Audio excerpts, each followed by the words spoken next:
A couple of weeks ago, I did a video about who made the best programmable overdrive.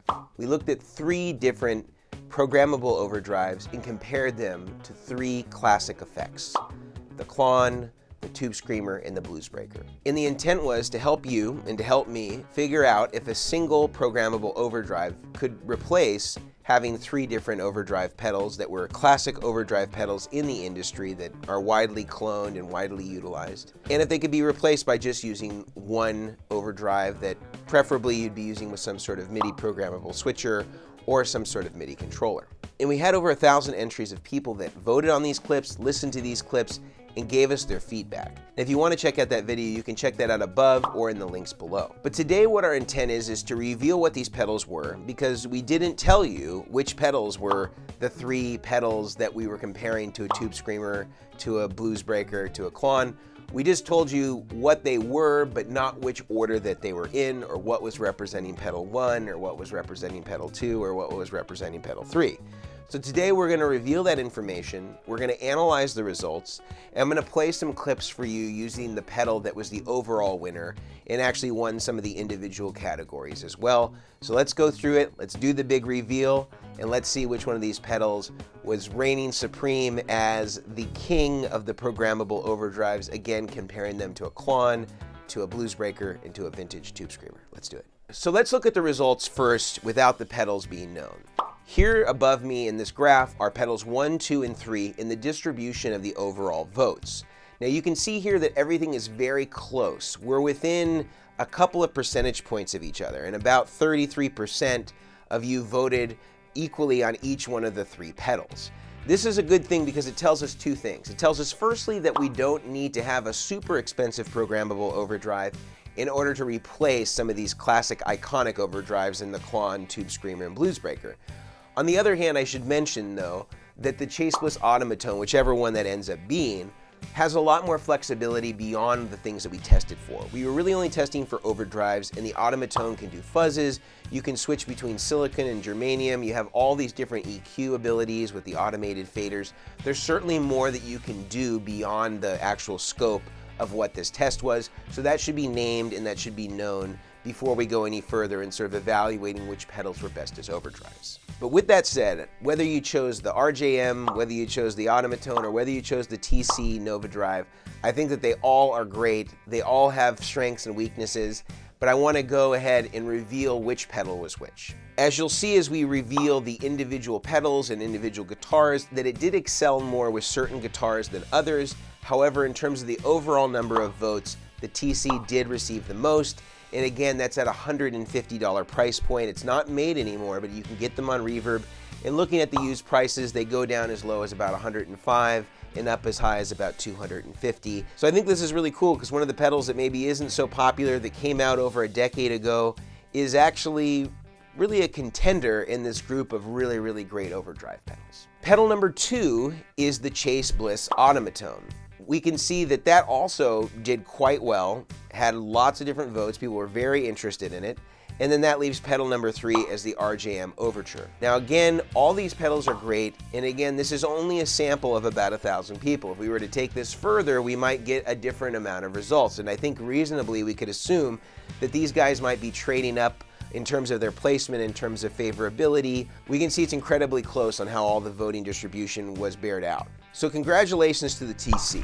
Definitely did a great job. I'm going to play a little bit of it for you, playing kind of a lower gain sound, kind of going for more of that tube screamer vibe. One of the cool things about the Nova Drive is it actually has 2 different channels in it that have 2 different overdrives. So it's a little bit different format than the Bliss and the Overture, where basically it has a tube screamer on one side and a rat on the other. And you can run these in series or parallel, and you can flip the order. So I'm just going to start with the tube screamer side. I'm going to dial that in. It has a clean blend overdrive to clean ratio, and you can really mess with that to get some really cool, interesting sounds that might be a little outside of what the normal tube screamer might do.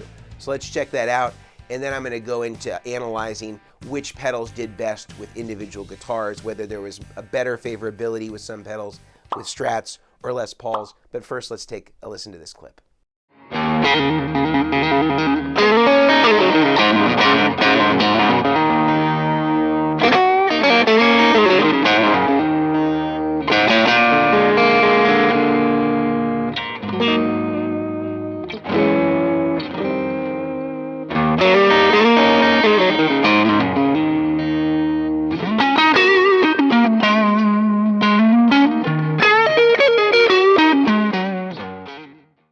So definitely some great tones there. This is a really great pedal. I love the dynamic response. I love the fact that it's programmable. I'm already thinking about ways that I might be able to involve this into one of my MIDI switching rigs to capture a couple of overdrive styles in one.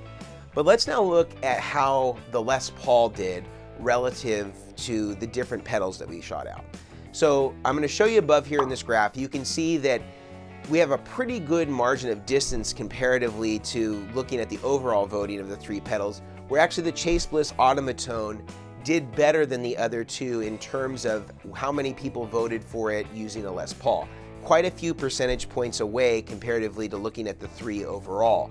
It definitely seems like, although this might not be a runaway winner, it's certainly far ahead of everything else. And when we look at the Strat statistics, you'll see that this is actually even further away from its nearest competitor comparatively to the Strat in which pedals were chosen. So Automatone definitely was a great sounding device. People overwhelmingly chose this when we're talking about a Les Paul. Definitely big shout out to them on that. I thought, again, it sounded great, it felt great. All of these were really fantastic. So I think that that's something that we should just note, is if you are a Les Paul player and you do want to cop these three different types of overdrive sounds, you might prefer to use the Automatone over the Overture or the TC Nova. But let me get into a little bit higher gain sound. I'm going to go for more of a mid-gain sound in our overall winner today, which is the TC Nova Drive. I'm going to be combining a little bit of the overdrive sound. I might even throw a little bit of the distortion sound in parallel so I can get a little bit more thickness, but not too much drive.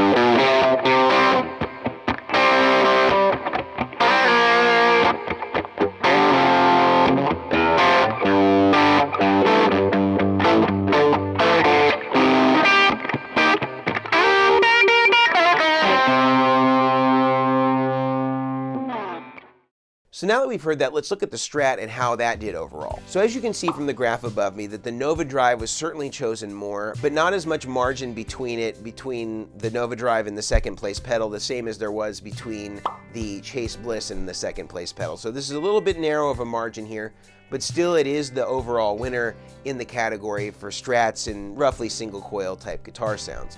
I think that, again, they were all really great. I think one thing that this does, the Nova Drive, that's really interesting is I was having to use the parallel mix control a lot to try to get some of those sounds that were more kind of clonish, that kind of had a transparency to them, but were also like thick and fat. And using that parallel control on the Nova Drive, because it is two different overdrives, again, the whole sort of like style of pedal that it is, the way that the signal is actually oriented in this is kind of dissimilar to the other two pedals.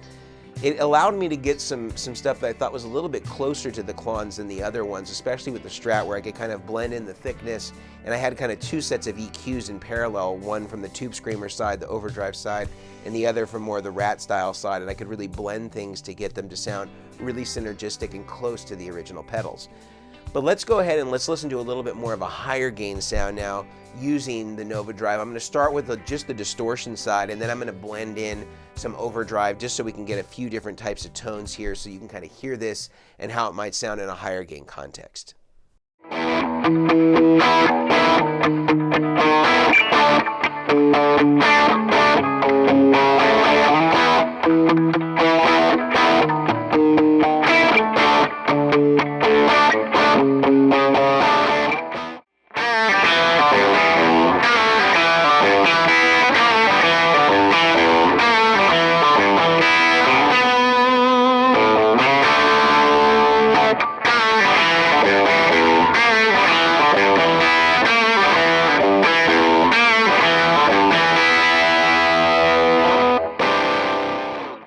So those were our three overdrive devices. Pedal number one, the Nova Drive, our overall winner and also the best in the Strat category. Pedal number two, the Chase Bliss Automatone.